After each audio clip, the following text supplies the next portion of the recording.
आप सभी का आज की इस क्लास में स्वागत है। आज हम सीखेंगे प्रश्नावली 12.2 का 9वां प्रश्न। खेत समलंब के आकार का है जिसकी समांतर भुजाएं 25 मीटर और 10 मीटर हैं। इनकी असमांतर भुजाएं 14 मीटर और 13 मीटर हैं। इस खेत का क्षेत्रफल ज्ञात कीजिए। जैसा कि हमने चित्र आपको यहाँ पर बनाया है एक समलंब का। देखो ये दो समांतर भुजाएं हैं, एक 10 मीटर और एक 25 मीटर, और ये दो असमांतर भुजाएं हैं। तो इनकी जो मान है कितना है, 13 मीटर और 14 मीटर है। ठीक है, हमें इस पूरे खेत का क्षेत्रफल निकालना है। समलंब का जो क्षेत्रफल होता है वो होता है 1/2। यहाँ पर लिख लेता हूँ मैं। देखो, समलंब का जो क्षेत्रफल होता है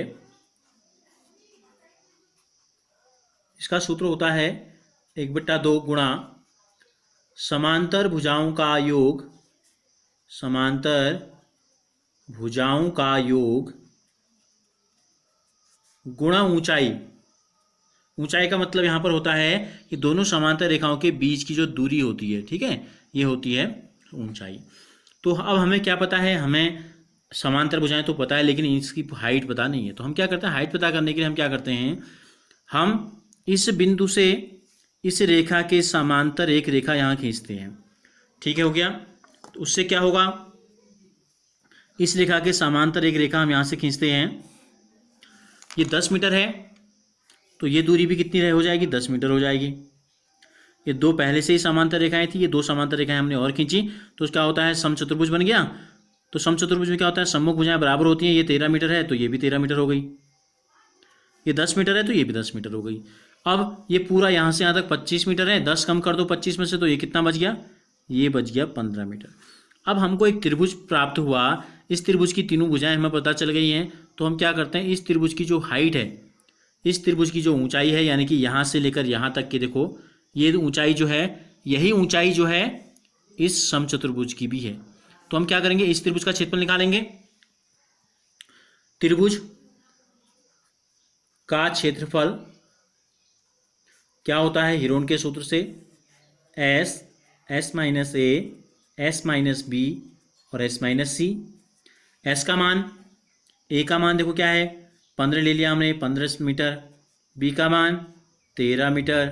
सी का मान 14 मीटर। तो एस कितना हो जाएगा, तीनों भुजाओं का योगफल होगा परिमाप और उसका आधा कर देंगे तो आ जाएगा अर्ध परिमाप। तो ये हो गया 5 3 8, 8 4 12 का 2, हासिल लगा 1, 3 और 1 4, कितना आ गया, 21 मीटर आ गया। तो यहाँ रख देंगे, बराबर की जगह बराबर, रूट की जगह रूट। तो कोई हो गया 21। 21 में से पहले कोष्टक में ए को घटाना है, ए हमने लिया है 15। फिर 21 में से बी घटाना है, बी हमने लिया है 13। और फिर 21 में से सी घटाना है, ये हमने लिया है 14। घटा देते हैं, 21 का 21 रहा, 21 में से 15 घटाएंगे तो आ जाएगा 6। 21 में से 13 अगर घटाएंगे तो आ जाएगा 8। और 21 में से 14 घटाएंगे तो आ जाएगा 7।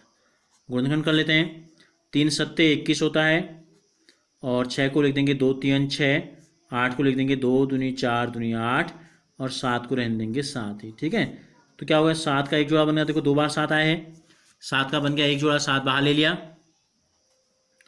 3 भी 2 बार आया है तो 3 को बाहर ले लिया। ये 2 2 का एक जोड़ा बन गया, और 1 2 और 1 2, 1 2 होकर जोड़ा हो गया, ये हो गया। तो ये 7 3 21, 21 दूनी 42, 42 दूनी 84 वर्ग मीटर आ गया त्रिभुज का क्षेत्रफल। ठीक हो गया। अब त्रिभुज का हमें क्षेत्रफल पता चल गया। देखो इस त्रिभुज का हमें आधार भी पता है, क्या है त्रिभुज का आधार, 15 मीटर। तो हम इस त्रिभुज की ऊंचाई निकाल लेते हैं। क्या निकाल लेते हैं, देखो त्रिभुज का क्षेत्रफल जो आया है हिरोन के सूत्र से आया 84 वर्ग मीटर, सॉरी 84 वर्ग मीटर। अब त्रिभुज के क्षेत्रफल का एक सूत्र आपने छोटी क्लास में पढ़ा है, 1/2 आधार गुणा ऊंचाई होता है। तो हमें इस त्रिभुज का आधार तो पता है, कितना है, 15 मीटर पे खड़ा है, गुणा ऊंचाई हमें पता नहीं है, बराबर 84 वर्ग मीटर हो गया। तो क्या करते हैं, ऊंचाई को अकेले छोड़ देते हैं। 84 ये भाग में था 2, बराबर की दूसरी तरफ जाएगा तो गुणा में हो जाएगा, और 15 जो है गुणा में था, भाग में आ जाएगा यहाँ। तो ये हो गया, ये 84 है, 8 में 4 जोड़ो 12, 3 का भाग दोनों में जा रहा, 3 से काट देते हैं दोनों को, 3 पंचे 15, ये हो गया 3 दूनी 6, 3 अट्ठे 24। ठीक है, 28 दूनी होता है 56 भागा 5। तो ये आ गई, हमको पता चल गई इतने मीटर आ गई ऊंचाई। तो इस समचतुर्भुज की नहीं सम हाँ इस समलंब की जो ऊंचाई है ये आ गई 56/5 मीटर। अब हमें क्या बताना है, हमें बताना है समलंब का क्षेत्रफल। हमें बताना है इस समलंब का क्षेत्रफल। जैसे कि अभी मैंने शुरुआत में सूत्र इसका लिखा, क्या होता है 1/2 गुणा समांतर भुजाओं का योगफल। समांतर भुजाएं कौन कौन सी हैं, देखो ये लिखा है हमने समांतर भुजाओं का योगफल। समांतर भुजाएं कौन सी हैं, 10 और 25। ठीक है, तो 10 में 25 जोड़ देते हैं, 10 धन गुणा ऊंचाई, ऊंचाई आ गई 56/5। कितना आ जाएगा, 10 में 25 जोड़ेंगे 35, तो ये हो गया 1/2 गुणा 35 गुणा 56/5।